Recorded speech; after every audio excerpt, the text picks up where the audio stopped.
You're tuned in to today's Live at 5. Before we jump into today's episode, I just want to remind you that this show is only possible because of the continued support of amazing people like you. You can continue to support us by subscribing to this YouTube channel, sharing an episode with a friend, or signing up to our Patreon page via the link in the description below. From there, you'll be able to access some exclusive bonus content and dive deeper into the world of Live at 5. Now, without any further ado, let's get right into today's show. We hope you enjoy. Hey there, and welcome to Live at 5 on this Thursday, April 30th. We hope that those in London aren't too bogged down by the inclement weather. How are you doing, Darce? I'm doing well. It feels like the first good day to stay inside, so I'm happy with that. Maybe we should just stay inside for another 6 weeks. All right, yeah, that sounds good. And everyone else should do that too. Agreed. So we have a really cool show on the cards today, and it's fitting that it's a lousy day outside because we're going to be talking about summer festivals.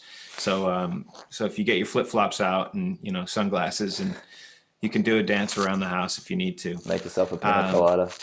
Exactly.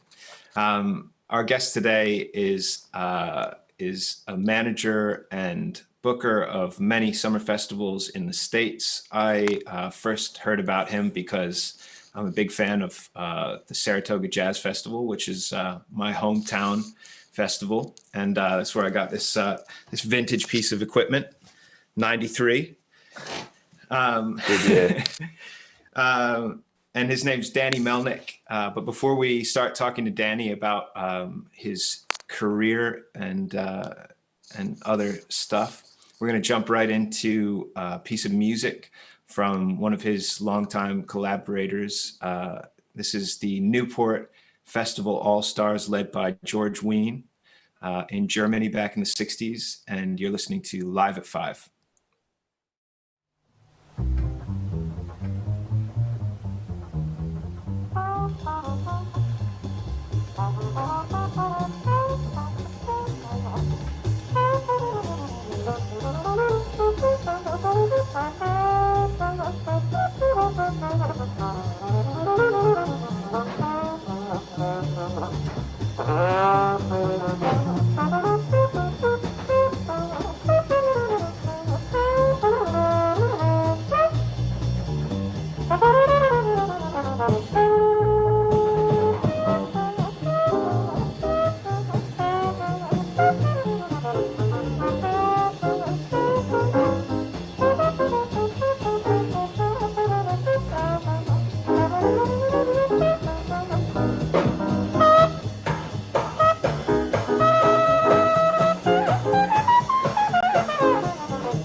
We're back live at 5. That was George Wein and the Newport All Stars. And we're joined by our special guest, Danny Melnick. How are you, Danny? Good. Thank you for having me. Man, it's a real treat. Where are you in from today? So I live in Saugerties, New York, which is right near the famous Woodstock, New York, a couple hours north of New York City. And we're up here in the woods, literally, and just trying to stay safe and stay home. It's pouring rain here too today, so probably have the same vibe that you guys have. Yeah. So I got a Chinese restaurant recommendation for you. Have you ever been to China Rose in Rhinebeck? No, I should do that when everything opens up again, it's beautiful. You can see you know how the what's that train called? Ethan Allen? Amtrak, Ethan Allen, yeah. That one that goes right by it. It's right next to the river. It's just beautiful, really good spot. I know the place. Now the train station. It's near there. Yeah. Oh, I've driven past there and parked right near that place 150 times, and I've never walked in there. So next time I'm there, I'll call you and we'll hit it up. All right. Yeah.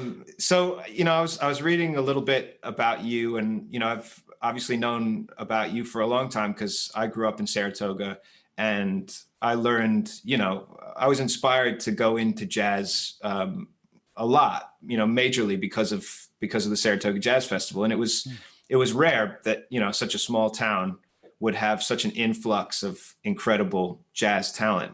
But where did you start out? Where'd you grow up, and how'd you get into jazz music?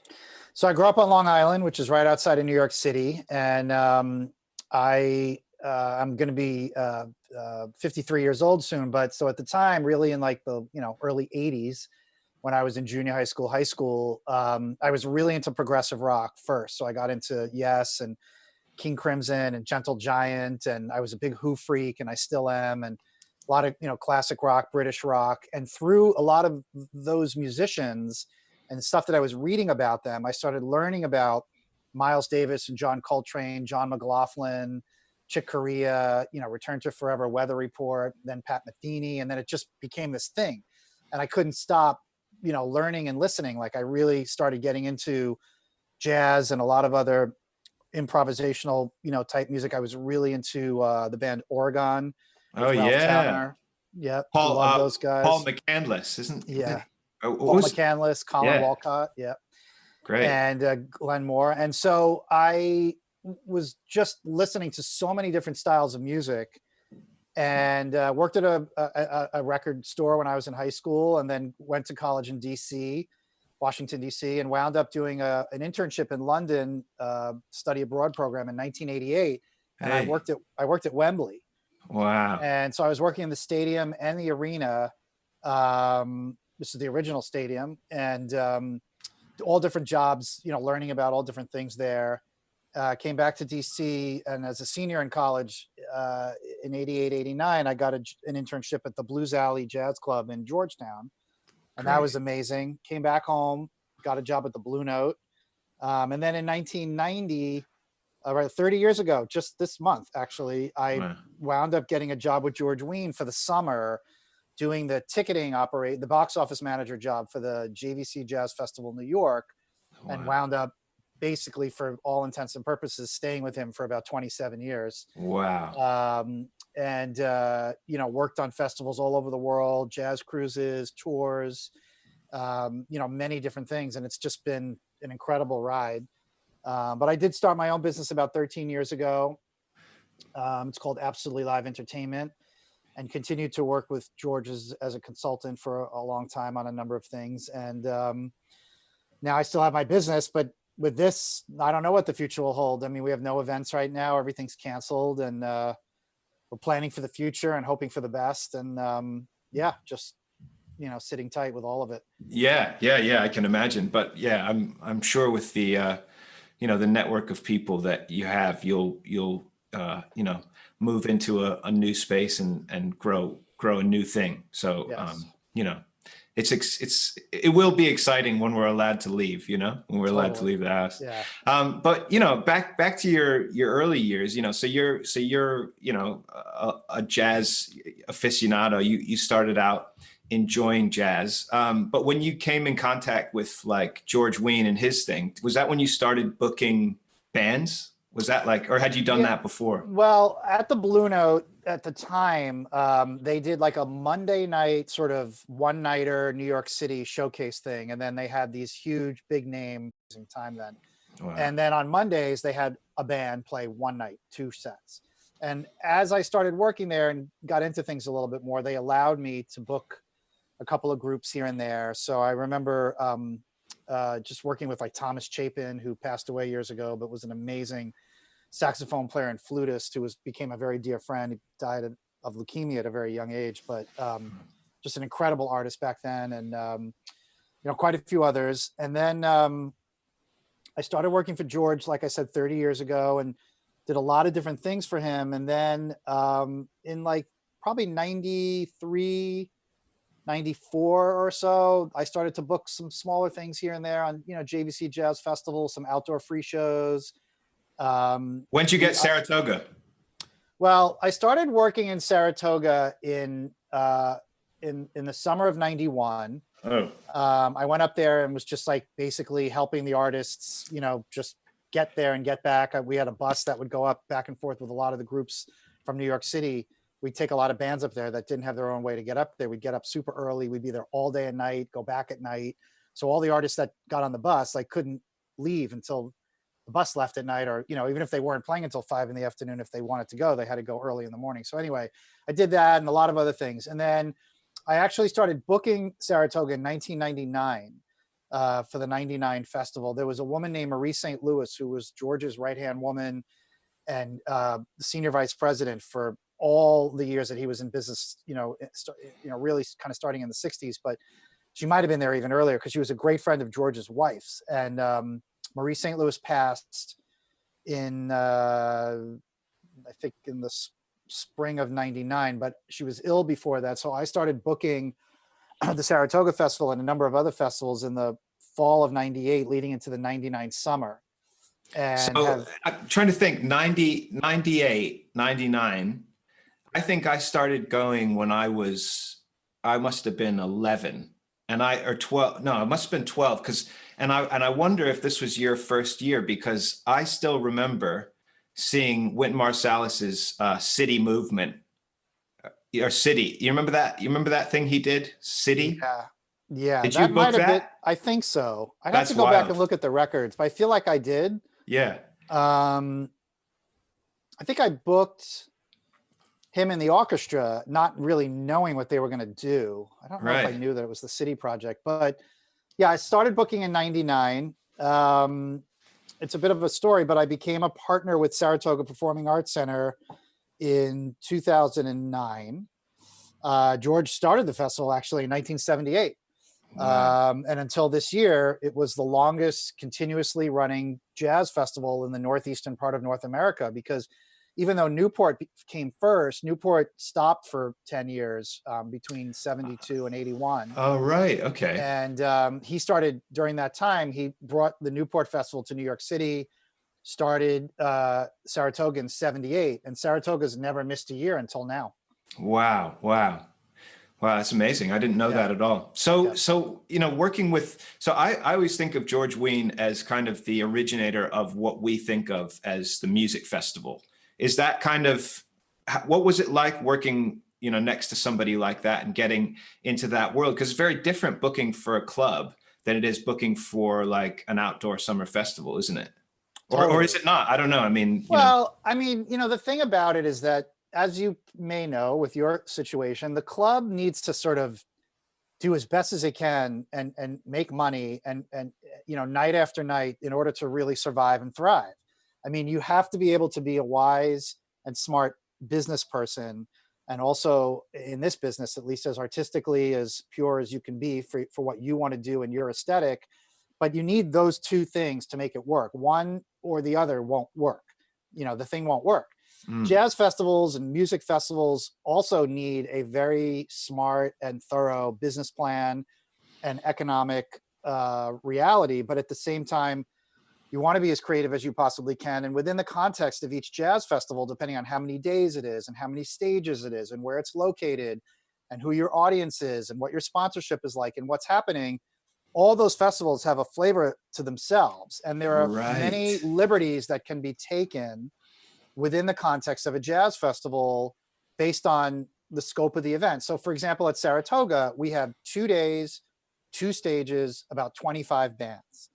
And so I can be as creative as I possibly can be within those 25 sets, but knowing that I really do need to sell a certain amount of tickets each day to keep this thing profitable and to keep it alive. Whereas, let's just say in New Orleans, at the New Orleans Jazz and Heritage Festival, they have 8 days. They have like 12 to 14 stages a day. They have tons of different styles of music that they're playing. They have, it's on a much larger site. So the capacity is, 10, almost tenfold what it is for Saratoga. Right. And the sponsorship money is very large. And so they have a whole different economic structure, which allows them a whole different artistic structure to be able to do what they do the way they want to do it. And then there's everything in between. Right. So the right. festivals are all really special and unique. It does allow, I think in some cases, to maybe book a few artists that you don't really feel will sell tickets necessarily, but you really believe in them and you want diversity in your programming and you want to give artists a shot to be heard in a bigger place and on a bigger stage. So, there are some liberties within the structures of the festivals, but at the end of the day, just like a club or a theater, they have to be able to make money to survive and thrive. Otherwise, there's no business. Sure. It's a very delicate balance. I love the idea that these different festivals, and I know, I know that you worked at Newport for years, and I know that you've done Saratoga for years, but you must be involved in others. And if I find it interesting, and correct me if I'm wrong, that they each have their own kind of essence. So if an artist comes to you and says, I have this project, and you say, well, great. And they say, well, I want to play at Newport and Saratoga and X, Y, and Z. And you say, well, you'd be great at Saratoga, but I don't think you fit the bill at Newport because the audience expects this. And it's more of a, it has the jazz legacy and it has the whole, I mean, do you think about that kind of stuff? Are they almost like totally like different characters? Yeah, absolutely. The way I look at a jazz festival, and I've worked on, fortunately, in my life, many around the world over the years. And I look at jazz festivals and music festivals as jigsaw puzzles. And I feel as though the pieces of the puzzle, which are the artists primarily, the site, the aesthetic of the venue, the audience, the vibe that you either want to create there or that's been created there over the years, is all part of that jigsaw puzzle. And there are clearly things that fit and really make sense to make it this larger thing, and things that just simply don't make sense. And there are so many incredible bands that might tip their toe into jazz or have a certain aesthetic to them and a vibe to them, or whatever the right word is, that I might love personally, but I know really won't fit at Saratoga or in a Newport or in a Boston or a Philadelphia, because I kind of know the audiences really well. Right. And I kind of know how these festivals have been curated and promoted throughout time. And there's just a certain balance and a nuance to things. And the thing is that and I know you never really know what's going to happen, but booking an artist that may not fit doesn't serve the artist at all. And it doesn't serve the audience or the festival either. And so sometimes you get phone calls or emails from agents or managers of the artists themselves, like really begging to play an event. And you just know in your heart of hearts that it's just not going to go over. It's just not going to work. Right. And you have to be honest with the artist and tell them, like, I'm telling you that having you at this event is not going to be a pleasant experience for you. So it might be that the audience doesn't get it, or the audience won't pay attention, or the audience will walk out and go to the other stage, and so it's just, it doesn't serve anybody. And it's just, you really have to be honest, with the artist as clearly as you can about why you don't think they should be on that festival. And as a producer and an artistic director, at the end of the day, it's your right to do that. Sometimes you're wrong. But you have to sort of stand by the way you feel about the event and how you feel about your audience. Totally. That's, yeah, great stuff. You're listening to Live at 5, and our special guest is Danny Melnick. We're going to jump into some more music now from a band that would fit in at any festival, any music venue, anything around the world, because they're just too good. And it's Artemis. It's put together by Rini Rosnes, but my favorite member of that group is obviously Nat Cohen, because of the clarinet connection. And so this is a little video of Artemis at Carnegie Hall.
Hey there, we're back live at 5. Sorry, I was getting carried away.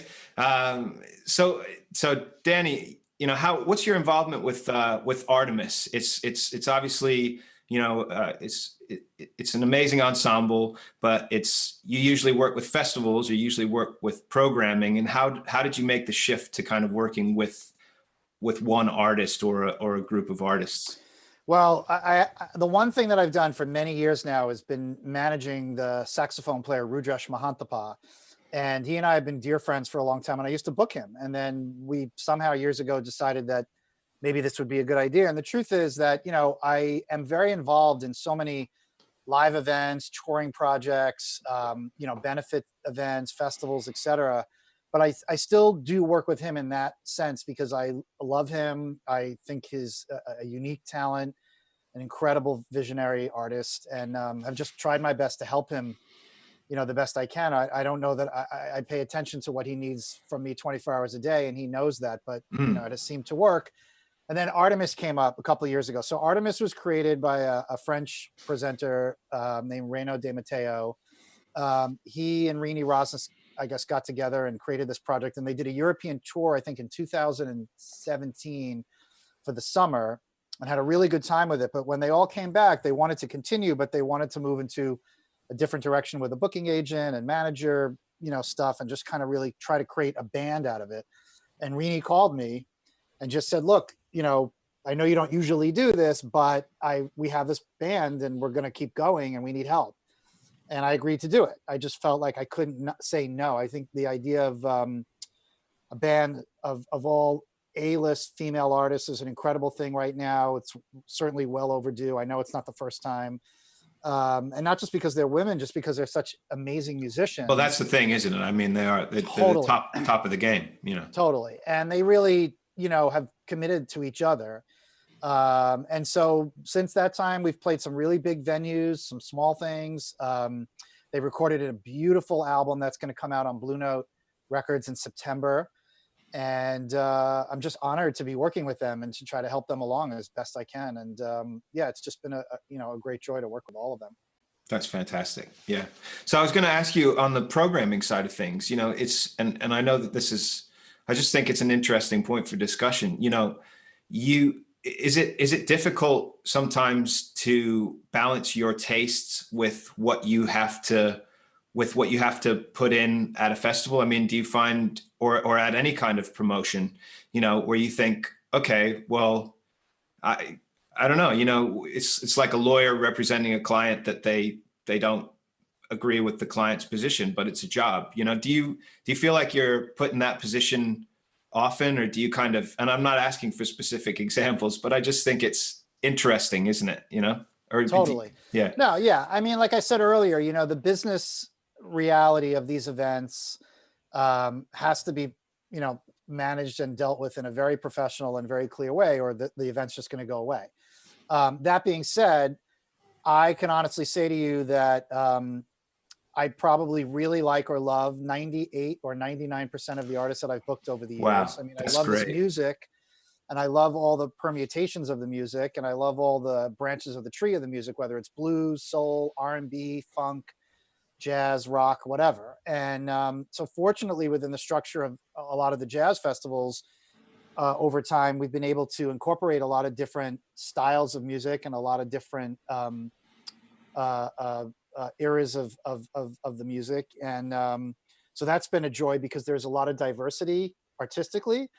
But yes, there are thousands of artists and bands that I've just never been able to book or can't book enough, because either I don't have enough opportunities to do the bookings, or they just don't fit into, what we're doing. And it's very frustrating, and it's a very challenging thing, but you have to, balance things, like I said, and get that jigsaw puzzle to be as tight as it can be. And so you learn as time goes on how that all goes. I love that your figure is at 98%, because I think a lot of people that would be in a programming position might have a lower percentage than that, because sometimes it's your job to sell the tickets or to kind of please the audience, and maybe that's not what you do, but you do that. 98% is a good number.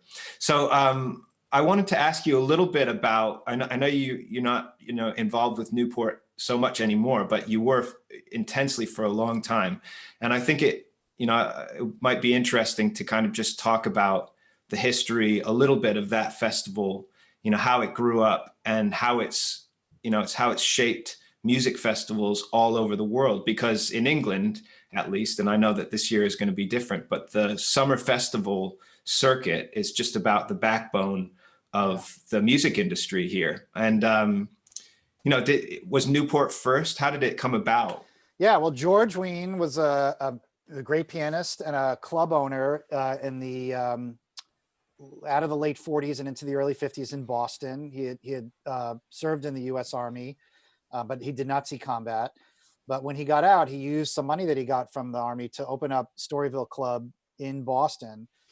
And then he started the Newport Jazz Festival in 1954 in Newport, Rhode Island. He was asked by a family, the Laurillards, to come down to Newport to talk about the idea of doing something in the summer, and he came up with the idea of doing a jazz festival. There have been some stories, and history there about some other smaller classical music festivals that came before that, and some other, potential sort of like smaller jazz concerts that had more than one group. But the concept of actually doing like a larger scale festival with multi-artists and multi-days, was George's in 54. And then he started the Newport Folk Festival in 1959, and really was able to create a model that he, in many places around the world, and many others in many places around the world, have followed all through this time, and in many different genres of music. So there's country festivals and hip hop festivals and EDM festivals and, hard rock festivals and what have you. And, but the jazz festival concept started there, and really has, as has grown to be this global phenomenon, in countries all over the world, in Southeast Asia, in South America, Australia, all over Europe, all over North America. I mean, it's just an astonishing thing. And the festivals are all different. They're all unique to themselves. Like I said, they all have their own aesthetic. And the thing about Newport that was so cool, and it's something that I've really followed at Saratoga all these years, and with everything else that I've done, when you asked me before about booking all these different types of bands and really trying to, make this thing happen, even in the 60s, George had Ray Charles and Chuck Berry and Frank Zappa and Muddy Waters, and like all of these, Aretha Franklin, like all these different types of artists that he felt like had a connection to jazz. And he allowed that music to be heard. He allowed the audiences to come together and have these different experiences. And so all through my time with him, starting in 1990, we did that in every city, in every place where we had a festival, tried as hard as we could to offer the audiences a diverse roster of artists, to give up and coming artists a chance to be heard, but to know that these audiences are smart and they're interested in different types of music. They're diverse people. We're not doing a heavy metal festival or an electronica festival where it's like kind of like, I know it's not, but sort of all one thing. It's really, I think jazz festivals are the most diverse music festivals globally.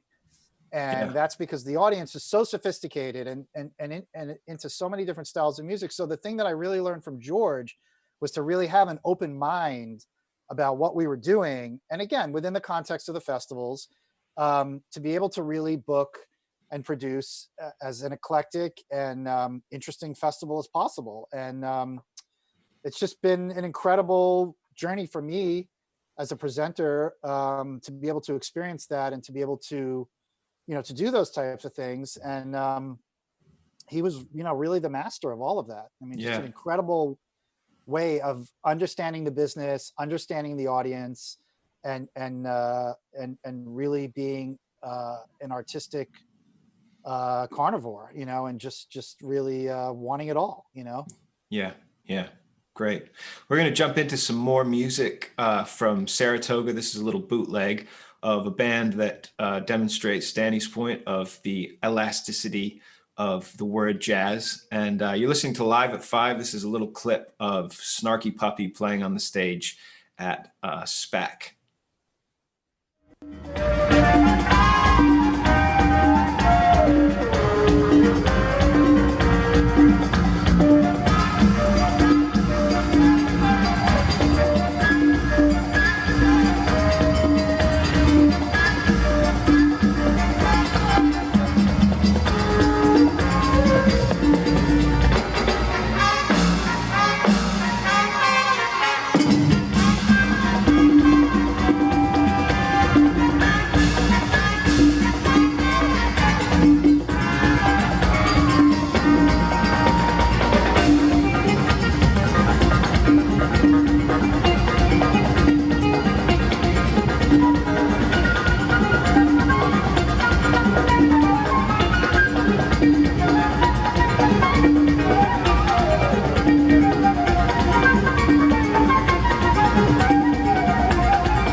And we're back live at 5. I was just saying to Danny, and I will repeat it to all of you, that if you're interested in jazz or photography or just great storytelling, check out a film from, I think it's WNYC, called The Jazz Loft According to Gene Smith. And it's just a great story. It'll make you love New York City again. So Danny, something that we ask everybody who comes on the show is, to kind of recount a humbling experience or story in which they've had in their career that was kind of career affirming or enlightening in some way. Do you have something that jumps to mind? Wow, humbling career. I'll just tell you about, some of the stuff with George. So George Wein sold Festival Productions to an investment group at the end of 2006. And I decided to leave and start Absolutely Live, which I did. And George was pretty annoyed. I was a young guy. I was like 40 years old then. And he was just bothered, wanted me to stay and work with those guys. But I wasn't interested. I didn't have a contract, and I wanted to do my own thing. And I just said, no, I'm doing this. And we really had a series of conversations about it. And, but I stuck to my guns and I did it. And a couple of years later, those guys failed and went bankrupt and just vanished. And George, to his credit, still retained the Newport Jazz and Newport Folk Festival trademarks. And he started Newport up again as a nonprofit, which is still the way it is today. And he asked me to come back and work with him, which I did for about 7 years. And it was an honor for me. And I, produced the Jazz Festival and booked the artists and worked with him. And I worked a bit on the Folk Festival too. And it was such an interesting time because I had sort of said to him, I'm out of here, but, in a nice way. Yeah. And then, it all happened. And then he called me and said, look, I need you to come back. I need you to work with me. And I said, all right, let's do it. And I did. And then we had this whole very different type of relationship because I was not an employee anymore and I was an independent contractor. But we had another good whole bunch of years together. And that was very life affirming, very career affirming, huge endorsement. And, right. It was a very important thing for me, even though I'd been in the business for a long time as a new young entrepreneur. That was just a huge thing for me. Well, it's like he'd hired a different Danny, isn't it? It's like, yes. That's so. Yeah. What about music that you've, let's say a concert that you put on that you looked out into the audience, from note one and you thought, wow, this is it. Or is it every concert? It is almost every concert. I mean, I have had, when I started working at Blues Alley and then at the Blue Note and with George in the days of the late 80s and early 90s, I was very lucky that Nina Simone, Ella Fitzgerald, Carmen McRae, Sarah Vaughan, Billy Eckstine, Joe Williams, all these epic singers, all these epic artists, Oscar Peterson, Art Blakey, were still alive and still playing. And I had a chance to be at those shows, Miles Davis, Dizzy, to work with them, Joe Zawinul. And I mean, the list is endless. And it's just those experiences, I was so young and so green, but it was so overwhelming for me to be involved with that stuff to whatever level I was. And then as I got a bit older and started working with more of my contemporaries and saw bands come up and become, famous or become more popular, or to make a record and play something in front of an audience that just knocked people sideways. I mean, so it's all been such a joy, and I've been so lucky. And I have to say that now that we're not doing this and there's no live music happening right now, when we're all quarantined and trying to stay safe, is just such a mind-blowing thing, because what we all would be doing normally is you'd be playing, I'd be producing, we'd all be out and being together and enjoying that experience, which is nothing like anything else. I mean, the communal experience of live music and being there with a live audience and being together, whatever side of it you're on, if you're into it, there is nothing like it. And I miss it deeply, and I can't wait for it to come back. And I'm really hoping we're all just going to be okay and, find a way through this and to all be together again, because that's what keeps us going. And it's just, for me personally, it's the joy of my life. Amazing. Man, thank you so much, Danny Melnick, for coming on and for your insights and stories. And we hope to see you at Saratoga next year, or as soon as possible. So thanks for your time. Thanks. Good luck with everything. Thanks for having me. Thank you so much. Cool. So we're going to add in a little segment today with a friend called Alex Toledano. We've mentioned on the show before, and he is a world music aficionado. And when I say world music, I mean he is familiar with music from all over the globe. And there he is. He's joining us from the south of France. How are you, Al? Doing great. How are you, Giacomo? I'm feeling good. So I asked Alex to come on the show because every day, as you know, we do a record of the day. And Alex's name has come up in relation to Jose Manuel Leon and a host of other people. And I wanted to just ask him to cherry pick some things from his collection that are kind of weird and wonderful examples of music that he's collected over the years. So what do you have for us today, Al? Well, today I wanted to go way back to a record I found, 18 years ago, in honor of the beginning of Ramadan, which just happened a couple of days ago. This is a record by a Nigerian musician named Fatai Ailara from, I think, the late 60s. Would you agree from the album art? It doesn't really say, but it's Apala music from Nigeria, which is one of my favorite, most relaxing, meditative musics that I've ever heard. And specifically, it began in the 1930s and 40s as a style of music that people would play to begin iftar, the end of fast meal in the evening during Ramadan in Nigeria, and urban music. Amazing. I think it's amazing. It's so beautiful seeing you talk about that with your telemarketer headset on. It's like, yeah. Do you sell encyclopedias in between, or do you sell the encyclopedia? Well, I feel like there's just so much gravitas that comes. Like you have to listen to me. You want to buy from me. You want to hear what I'm saying. This is all true. We want to hear what you're playing. So let's jump into this side from Alex, and then we'll chat a little bit more about it afterwards.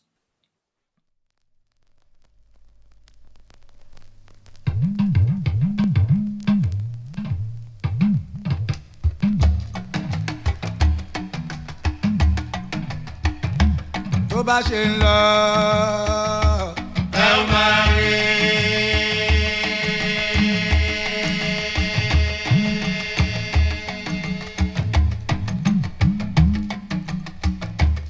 Àrẹ sẹ́yìn o.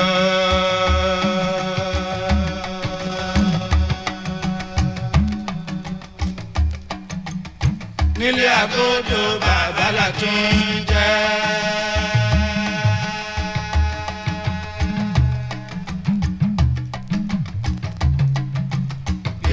Kálukú wà lọ́tọ̀ọ̀tọ̀ kájà fojú kẹ́kọ̀ọ́ apalọ́lọ́.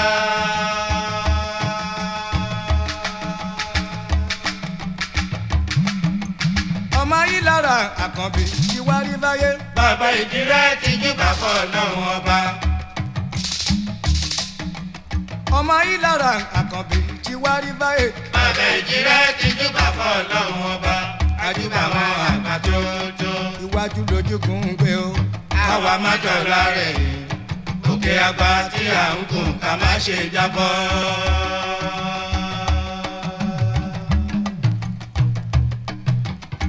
ìbà náà kú kú ní àkànbí ó mojú bá wọn àgbà. ilé la ṣe ní gbé ẹ̀ńkúlé lọ́tà wà má jà pàdé eléyìí ní o.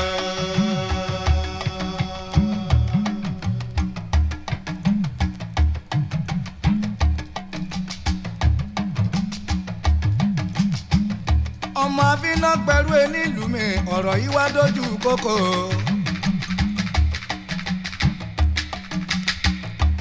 ilé ayé lẹ rí yẹn ẹ ṣe jẹ́jẹ́. ayé lẹ rí yẹn ẹ ṣe jẹ́jẹ́. ayé ò fẹ́ kó yẹ ni ẹ ṣe jẹ́jẹ́. ẹlẹ́nu mẹ́fà láráyé ẹ ṣe jẹ́jẹ́. ẹnu wọn mẹ́fà ẹnu wọn méje ẹ ṣe jẹ́jẹ́. ayé ò ní mú wa. Ẹ ṣe jẹ́jẹ́ ẹni màlá àròyé. Ẹ ṣe jẹ́jẹ́. Ayé ò ní mú wa. Ẹ ṣe jẹ́jẹ́ ẹni màlá àròyé. Ẹ ṣe jẹ́jẹ́.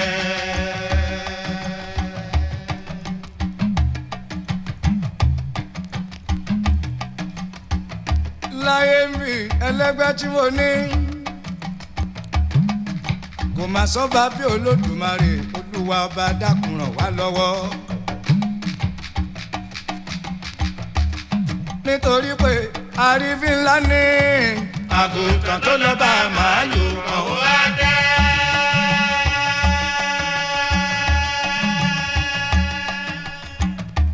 Àrífín ńlá ní àgùntàn tó lọ bá màálù ọ̀hún wá dé. Ẹ̀tẹ̀ tí ẹ gbọ́ ròyìn ẹnu wa. Ṣàngó gbéná kárí o bó wọlé Ògún ṣe mọ́ Ògún aṣọ́nà ẹ̀ kalẹ̀ fún kíá mọ́sá. Bí Ṣàngó gbéná kárí bó wọlé Ògún ṣe mọ́ Ògún aṣọ́nà ẹ̀ kalẹ̀ fún kíá mọ́sá.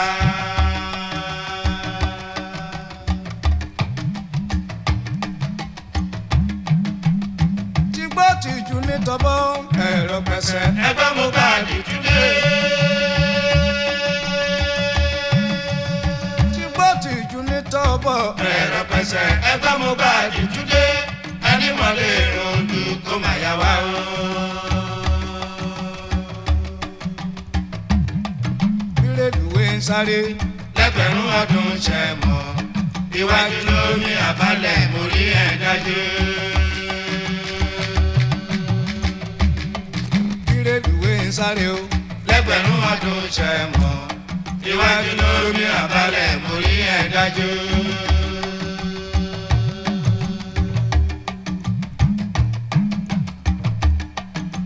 Omi ò ní kún bójú ẹja.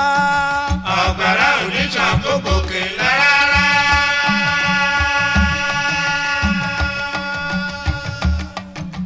Omi ò ní kún bójú ẹja. Ọ̀gbàrá ò ní ṣàn kó gòkè rárá. Iná ló ń fẹ́ wọ́dù lọ́jọ́ba. Àgbèrè níná ń gbé. Ó ṣeré wọnú odò. Ẹ̀wù ẹ̀tẹ́ pẹ̀lú àbòkù ní obìnrin. Àgbèrè níná ń gbé. Ó ṣeré wọnú odò. Ẹ̀wù ẹ̀tẹ́ pẹ̀lú àbòkù ní obìnrin.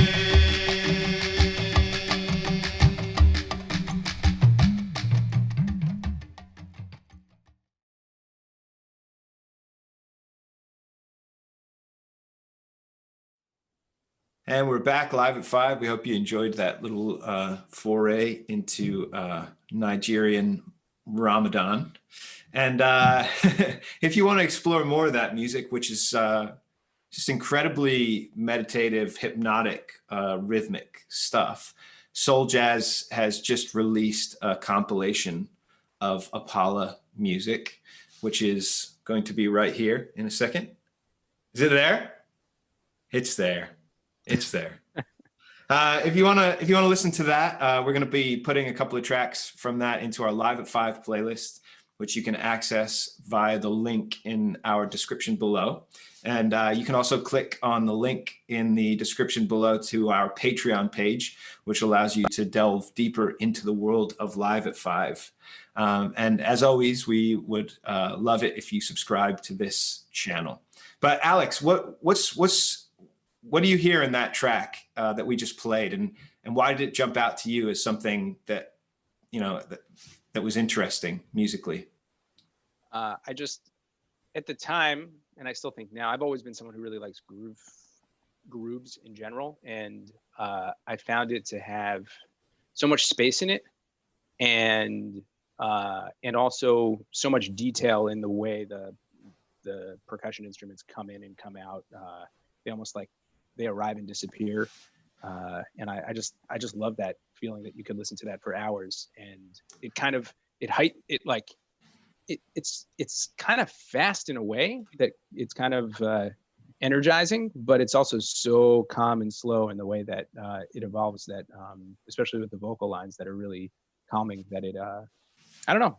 Yeah, it's almost like a chant over a kind of like a rhythmic mantra, but the drums are all toned pretty low, so that it kind of it has a relaxing, energizing combo of effect. And actually, that track was the whole side of the record, right? Yeah, and I think I don't know, on the back of the record they break that down into 5 or 6 songs, which are probably the lyrics are changing, but the song is just continuous. It's cool. So you were saying that this was initially religious music, but you had gone and looked, because you're a man who does his research, and I respect that. I love that. So what you said, you looked into what the song titles mean, and what are they talking about? Well, some of them I have absolutely no idea what they're about, because good. But others we used to know. Ben could have checked that for us, but he left Google. It's all right. We love you, Ben. I know. I agree. We I think that some of them are about, like, one track's called "We Are Brothers." It's very possibly nationalist music.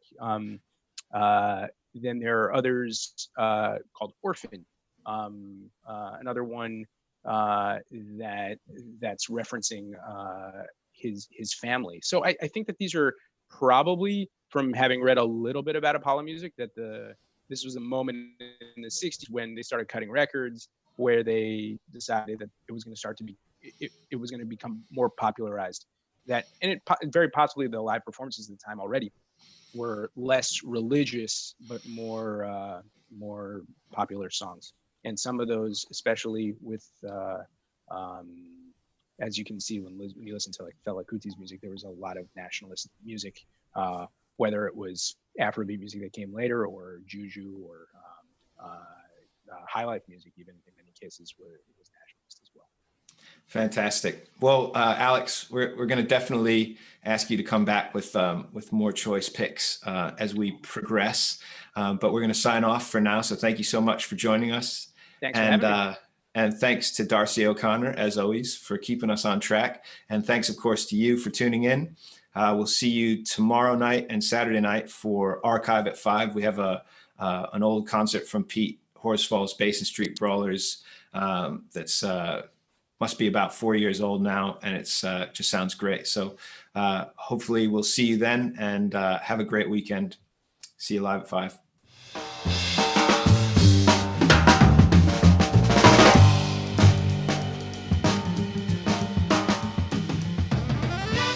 Thanks again for listening to Live at 5. Remember to subscribe to our YouTube channel to stay up to date with every episode.